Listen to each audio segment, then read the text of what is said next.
guys, and welcome to the Departure Lounge. My name is Mary Razemba, your host and coach with strategies for safe and legal migration. And today I wanted to talk to you guys about our starting point when you come for migration coaching. I always try to figure out what is your migration profile. And today I'm going to explain to you what I mean by when I say a migration profile. But before I do, I need you to like, share, invite a friend to come see this. If you are watching from YouTube, or if you're not watching from YouTube, go ahead to YouTube, my YouTube channel, and subscribe for new videos and more content. So thank you so much for being here. And without much ado, we're going to get into it. So usually those who have come into my inbox will know I ask four major questions. The first is, of course, your name, but the most important are your age, your educational qualification, and your marital status, as well as your employment background. So I'm going to explain to you why I ask for this information, because this is actually crucial information for when you are thinking about migrating. There are several factors that you have to take into consideration, and these four, depending on the answer that you give to these four questions, depends on whether you have higher chances or lower chances when it comes to migration. So we're just going to jump into it, and I'm going to tell you about the first one, which is, of course, your age. I've talked about this before. We've talked about it in an episode called Age is Not Just a Number, and I had split the age groups into three different age categories. So there's the 18, and I'm talking about adults here, but so there's the 18 to 35, no, 18 to 27, 27 to 35, and 35 to 45. Okay, so like we said in the previous episode, the most opportunities are available when you are at the youngest age, when you're 18 to 27. Why? Because during this time, there are a lot more opportunities and a lot of more avenues that are open to you. So you can go into the educational route. You can decide to pursue a degree, to pursue an education. You can decide to go and do volunteer work. You can decide to go and visit, but I don't suggest visit if you are trying to migrate for the long term. But there are more avenues that are open to you if you're within this age category, and especially if you are within this age category and you are highly skilled, or you already have a bachelor's degree or maybe even a master's degree, and you're 27. Then you are gold. So this is one of the things that we're talking about when we're talking about age. So 18 to 30 to 27, that's the age group. That's the first age group, and there's a lot of opportunities there. Most of the time, these people are also unmarried, which makes it easier to migrate because you're just thinking about yourself. And let's say you decide to settle in a country, you just need a one room. It'll just be you. So that's definitely a lot easier than moving a whole family. So that's the first category when it comes to the ages. The second category is those between 27 to 35. And in this category, I suggest that you are actually already have a skill. That makes it easier. When you already have a skill, you have a bit of a background in the sector that you have decided to make your own and to choose to work in, then it makes it easier to market yourself. Then it's more about polishing your image. But this age group is definitely easier than the last age group, which is 35 to 45. And I've put a cutoff limit at 45. And I will explain to you why it's easier and why there is a cutoff. So I've talked about this before, and it's simply the fact that most first world countries are looking for people who are young. Why? Because they have an aging population. So that's why when you're in the first age group, 18 to 27, your chances are higher because you have a whole life ahead of you, and recruiters and immigration officials, they see that. And especially if you combine that with a potential or evidence of potential, then you have a winning formula. The second age group, which is 27 to 35, you are a little bit older, but you still have that capability, because the cutoff age for working here at the moment, the pension age, is 67 years old. And between, let's say, 35 and 67, you still have quite a few years to go. So it's easier. The third age group, which is 35 to 45, that is a little bit harder. Why? Because you don't have as many years. So if you have, for example, a higher in a higher education, or you have a doctorate or a master's, and you're already working, then in this age group it's definitely still possible, but you have to be considered as highly skilled in this age group to be able to move successfully, to be able to be seen as a good and a viable candidate. Why? Because when you're highly skilled, your salary is already that much higher, and those are the things that they take into consideration when they're looking at people who are trying to move. How much will you be able to earn? Will you be able to sustain yourself? How much will we be able to earn from you? How much will we be able to tax you? Because one thing that people forget is Western countries love their money, guys.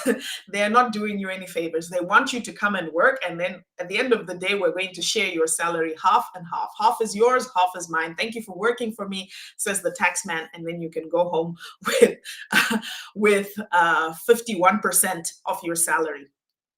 Okay, so this is an important factor, age.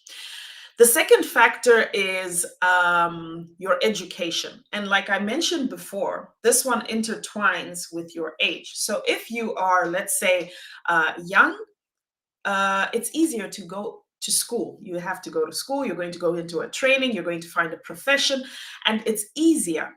But if you are in the second group, which is 27 to 35, it becomes a little bit more complicated, because if you are unskilled, it's very difficult to convince even the admissions office at the university or the visa agent at the embassy that you're really traveling to go and study. And the questions that you will have to justify your reasoning at the end of the day, because it won't really make sense for them that you're 35 and you're looking to go and study nursing, for example, for the first time ever. What have you been doing all this time with your life? So these are some of the questions and some of the loopholes that we look at when we're considering a migration profile. So that is in combination with your age. So it's the age and it's the educational background. How highly skilled or how skilled are you? What is your qualification? Are you going to do a career switch when you move, when you get there? Are you coming from one sector to a whole nother sector? Because that's also something that rings a lot of alarm bells. Like, why are you suddenly deciding, number one, to put this amount of pressure on yourself by, number one, moving to a different country, and then number two, doing a complete career switch? So there are those things that we have to look at. So the third factor is your marital status. I've mentioned factor number one is your age. Factor number two is your education. Factor number three is your marital status. Now, if you are, it doesn't matter who you are, it doesn't matter what age you are, but if you are married and you have children, it comes with a lot of responsibilities. And at the end of the day, even if you are able to move on your own to a first world country, there is also going to be a pull factor for your kids. So you need to be able to know that the opportunity that you're taking up, is going to be viable enough to move as a family, to move your whole family, if not in the short term or immediately. It needs to be able to do that in the long term, or at least provide a promise of that. Understand that the family tie is something, or the institution of family is something that a lot of first world nations really have a lot of respect for, which is the same reason why if you already have a spouse who is abroad, then your chances of migrating abroad are already easier. It makes it easier. So um, that being said, you want to think about what is the job that I intend to do? How long do I intend to set up myself before my family can move with me? And how feasible is it to leave your family behind? Because that does a lot to you as a parent there, with when you leave your kids behind. So it does a lot to you, and we want to look at these factors, and also look at how to make sure that your kids can join you as fast as possible, so that that bond is intact. So a migration profile, that's what we're talking about today. And I said it's based on 4 questions that I ask during the first communication that I have with people. What's your age? What's your educational background? What's your marital status? And what is your work experience?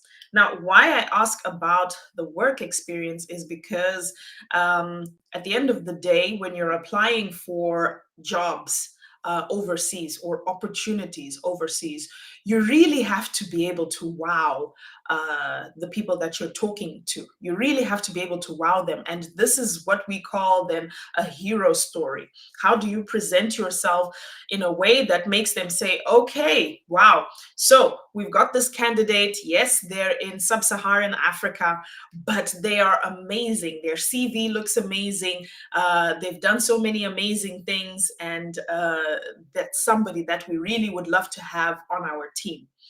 And this one is important, especially because when you are applying for jobs, you want to stand out in the crowd. You want to tell the recruiter why they need you, what's so special about you. And there are different ways that you can do that.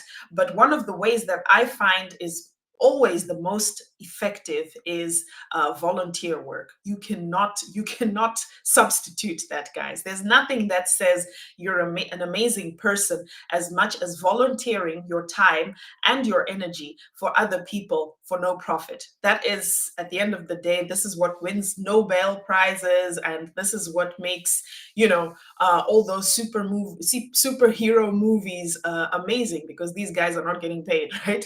But they volunteer their time and their energy and dedicate it to humanity, to other human beings. So volunteer work is something that if I see on an initial communication, then I think, okay, this is something that we can work with. There are a lot of non-governmental and organizations also in the first world that are drawn by people who have this kind of ability, this kind of persona, who do things like this. And it's potentially for you a pull factor, or something that would inspire them to want to have you on their team. So what is a migration profile? I'm going to keep on going back to this. So a migration profile is basically a combination of all these factors. When at the end of the day, we're looking at all these factors and we combine them, what are the chances that when you make that application, whether it's for a job, whether it's for an apprenticeship, whether it's for a university, what are the chances that your application will succeed? I hope this is clear for you guys, because I've explained that it's the age, it's in the age, it's in the educational background, it's in the your work experience, and it's in your marital status. So what are the chances that this application will succeed? The ideal candidate is usually somebody who is young, somebody who has already that volunteer attitude or work, that selflessness that they are doing, that they're putting in that kind of work, and as well as having somebody who is I hate to say it, but unmarried, unattached. Understand also that most European countries are underpopulated and they're looking to replenish their population. So at the moment that you are young and virile and productive, then yeah, that gives them also a good reason for you to come over. So these are the things that we look at when we're talking um, about a migration profile. We're keeping it short because this is a recording, this is a recorded video, and I just thought I would tell you guys about the migration profile. Now, I have a question for you. What's your migration profile? Maybe you can look at the factors that you think would be a little bit deal breakers. And when you discover what those deal breakers are, put them in the comments and ask me as a question. Ask me, would it be a deal breaker if, I don't know, I have blonde hair or something like that. But let me know what you want to hear and let me know what you think. This is Mary Razemba with strategies for safe and legal migration. And today is a recorded TDL, the Departure Lounge. Thank you so much for tuning in. We're keeping it short and sweet today, but we will be back next week with another episode of the Departure Lounge. Until then, thank you so much. Bye.